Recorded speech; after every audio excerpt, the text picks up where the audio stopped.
Good morning students. Sairam, myself Sridevi Rao will be continuing the lesson The Mountain That Ate People Part 3. Children, already we had learnt about the lesson. I read in two videos. I had finished the lesson and I read through the lesson. Now let us continue. Let me summarize the lesson. Let me tell you the story of that lesson. Now let us start.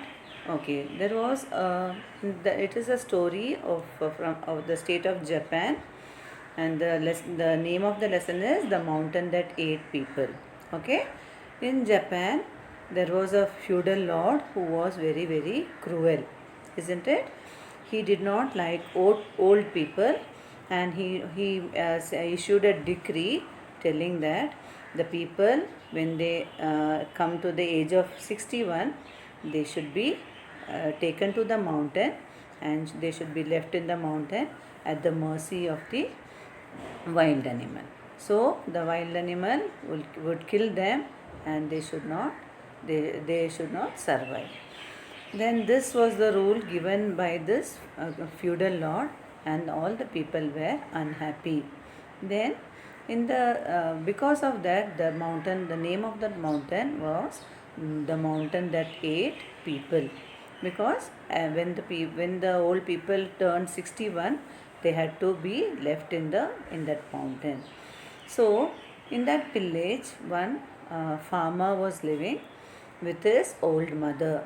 When she was also getting old, one day she told her son that she was also 61. When she is 60, the farmer was very upset because he was so affectionate and loving, and he used to do any of his work asking his loving mother. She was very wise, but as according to the rule, even he had to take his mother to the mountain. With tears in his eyes, he started, because his mother insisted him so much. He had to carry his mother because she could not walk on her own. He had to carry his mother on his back, and he started climbing the mountain. As they were climbing up the mountain, what did his mother do? His mother broke the twigs from the tree, and she started dropping them on the way as they reached the top of the mountain. When the farmer asked why she was doing like this, she told that because the forest was dense and dark, and he had to come home back because he should not lose his way. The farmer's mother was very considerate, and she was thinking of him only, how he will come back home. So that's why for him to come back home, she is putting those twigs on the way so that he can see those twigs and come back home. Hearing this, the farmer was very unhappy. He started crying. He was telling, he thought that he should not leave his mother, because even in her last death moment also, she is thinking of him only. So what did he do? He carried his mother on his back, and he brought her back. And when all in the village were fast asleep, slowly they were hiding under the bush, and they came into the house, and they hid inside the house. Then what happened? What did he do? He made a small room under the ground of his house, and made his mother stay there, and he did not tell the secret to anybody. His mother was kept in the underground of his house, and she was looked after very well. So many days passed. After that, one day, the overlord from the neighboring state came and defeated this feudal lord, the overlord. Then, when the feudal lord asked him to free them, overlord told, then they answer the questions, the riddles which are given by this overlord. If they are able to answer, he would free his people. The first question given by the overlord was, what was the first question? Take a bundle of 100 threads, and you burn them and bring the ash intact. So what did nobody could answer this question, and the feudal lord told he would give a lot of prize and present gift and money if the people of that village could answer this. What did the farmer do? The farmer went and told his mother. Then what did his mother told? Mother was very wise. She told, take a bundle of the 100 threads and then dip it in salt water, and after that dry it in sun and then burn it, then you will get the ash intact. So when he was so happy, he went and told the feudal lord. The feudal lord was very happy and he gave a lot of prize and money to this farmer. And what did this farmer do? Farmer was very happy. Then afterwards, after some days, to harass this feudal lord, again the overlord, gave another question. What was the second riddle? He told to take a narrow tube, pipe, okay, a tube, like a narrow tube, and in that, of which has got 7 bends, and he told to pass a silk thread through this 7 bend to the narrow tube. What did he do? Well, same way he put that question into the stay. The people, he told the people who was bringing the correct answer will be rewarded. The farmer went and told this to his mother. Mother was very happy to hear the question because she knew the answer. She told, keep a lump of sugar in one corner of the narrow pipe, and in the other end take an ant and tie the silk thread on this ant and leave it through the pipe. The ant will come through the 7 tube, pulling this thread in search of sugar. So hearing this was the answer given by the mother. So he went and told the same answer to the feudal lord. The feudal lord heard this. He was very happy because it is not possible for a silk thread to pass through 7 bend, this has got a narrow pipe which has got 7 bend. It is very, because it will get caught in between the tube. So he was so happy after that, and what did he do? He gave a lot of prize and gifts to this farmer. Then after many days passed by, after that this overlord, gave the last question which he thought was very difficult. He gave that question to solve for the feudal lord, that was, make a drum which could beat on its own, which could make sound on its own. So without people. How he was so surprised. He was wondering how to do this. Then the farmer's mother helped him. She told that this question was much more simpler. She told, make an ordinary drum and put a few bumblebees into the drum and before closing that drum. So the bumblebees, because they are little hard enough, they would tap the paper or the covering, and it will make noise. So he went and told this to the feudal lord. The feudal lord was extremely happy, and he was so happy, and he gave prizes and gift and all those to farmer. But still he asked the question. He had a doubt. He was asking that who has helped him to answer all this, because he knew that the farmer could not answer all these questions. He asked him who had helped him. That time the farmer did not tell him any lies. He told the truth, that his mother, who was 61 years old, she had helped him, and he has kept his mother inside his house hidden. So after telling that, the feudal lord was not angry at all. He realized his mistake, because he came to know that old people are wise. They know much better than the young people. So he did not give any punishment. After that, what did he do? He dissolved that decree. He told that nobody will take their parents to the to the mountain, and after that all the old people and their grandchildren, all the people were living happily in that state. Understood, children? So this was the story we learnt, that is the mountain that ate people. Now what we will do, we'll do some comprehension, prose comprehension we will do. Okay, see, this is the question I have given. So we are going to read this passage and you will answer a few questions. Long, long ago in Japan, there was a small state ruled by a young feudal lord who hated old people. What a great nuisance these old folks are, he cried. They can neither work nor think, are utterly useless, and should all die after they are 61. So he issued a decree and threatened that whoever broke it would be punished more severely. Oh, what a cruel feudal lord he was! How his people feared him! The terrified people, weeping and sorrowful, were forced to take their old parents when they became 61 to the dense forest on the high mountain near the city and leave them in the cold and rain at the mercy of wild animals. So, this mountain came to be known as the mountain that ate people. Okay, this is the passage. Now, shall we see the questions? Okay. Why did the feudal lord think that old people were useless? You have to find the answer from this passage. Why did he think that old people were useless? Because he thought the old people were useless because they could neither work nor think. Okay, that is the answer. So, because he thought that they could neither work nor think and they are utterly useless.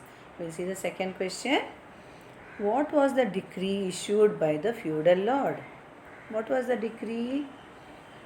That all should die, all people should die when they are 61. Okay, after they are 61, the people should die. This is the second answer. Understood? Now go to the third one. Where did the people take their old parents when they became 61? Where did they take? They took the old parents to the on the high mountain. Here it is, on the high mountain to the dense forest. Show you, to the dense forest near the city. They took to the dense forest on the high mountain near the city. So when I am marking, you all write it in your notebook or any last year's notebook. You can take some pages and write the answers over there. Okay. Now let us go to the fourth question. What was the name given to the mountain? This you all know. The name given to the mountain was the mountain that ate people. Okay. Now let us go to the fifth one. Write the antonyms for young. You know, antonyms means opposite. Young, old. High, low. Pick out the adjective from the sentence. You know what are adjectives? In the next video, I will start with adjectives, so you know much better. So adjectives are the words which describe the noun. So what type of lord he was? Feudal lord he was? Cruel. So cruel is the adjective. Okay. Now let us go to the next paragraph. One more passage I have given. Shall we go to the next passage, children? So two examples I have given. Like this, one passage will come for your exam.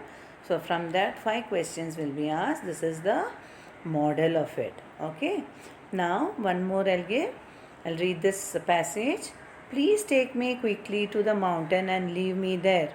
The longer you delay, the more miserable you shall be, and the heartless Lord will punish you fearfully.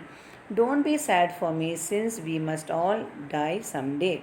Oh, mother, forgive me, sobbed the unhappy man.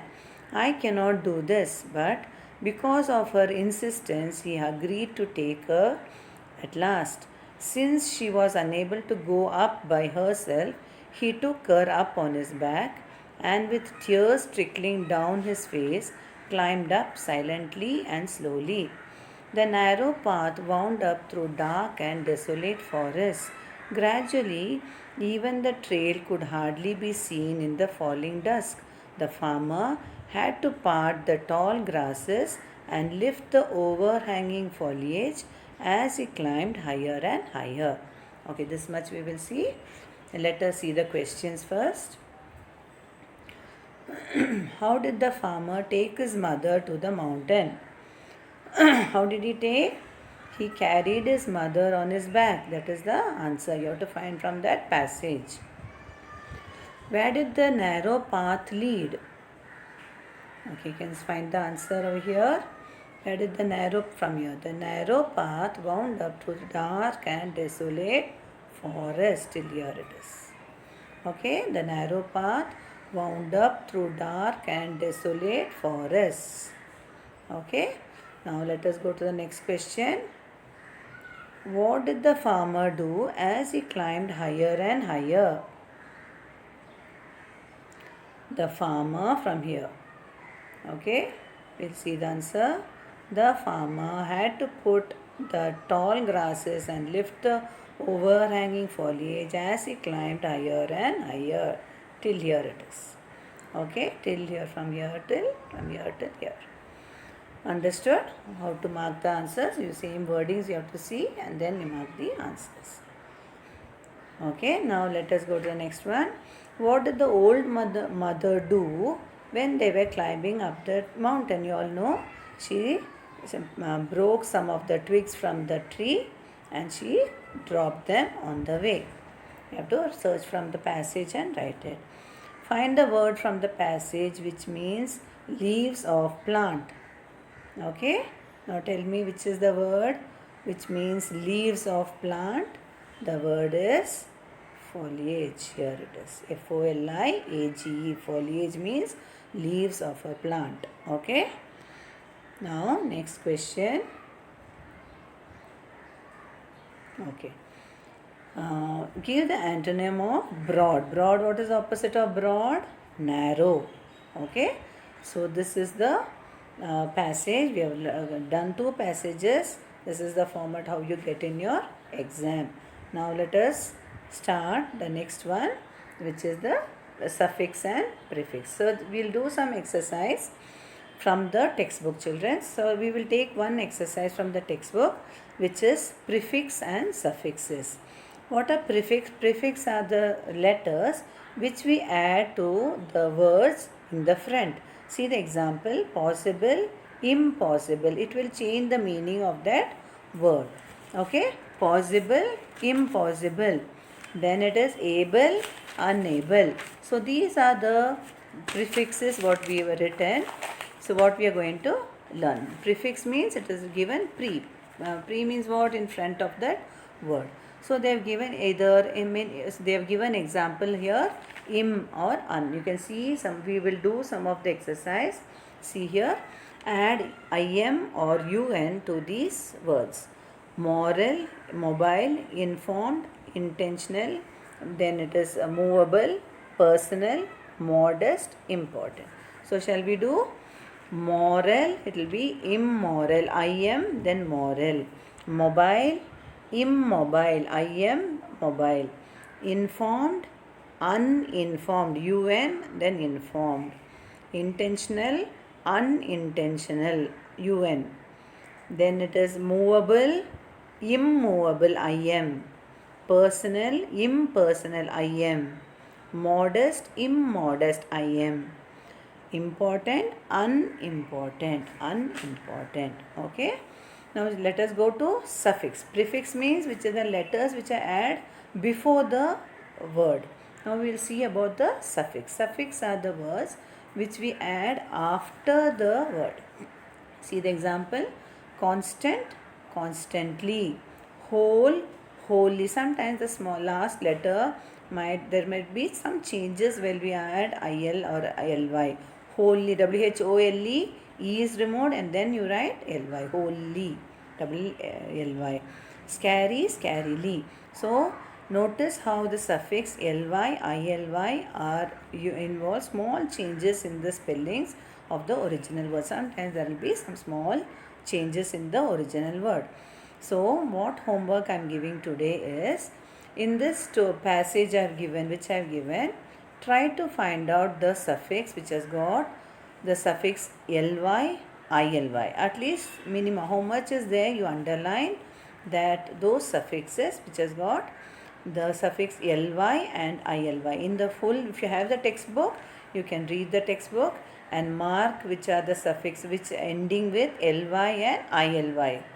Okay, at least 20 words you can find from the textbook. From the passage, you can, or the previous video if you take, you can find out the suffixes. 2 videos I have done the lesson. If you want, you can take that and mark down at least 20 from that. From that videos, you can mark down the words which end in ly and or ily. They are the suffixes. Okay, so this is the homework. Or if you don't have your textbook, if you don't, you can at least these 2 passages which I have given, that you can go through and you mark down all the words which is ending in ly, which has got the suffix ly and ily. Okay children, so this lesson is completed. We have done 2 passage comprehension also. I have summarized the story again, as well as few exercise we have done. Rest we will see in the next video. Thank you children. Sai Ram. Take care.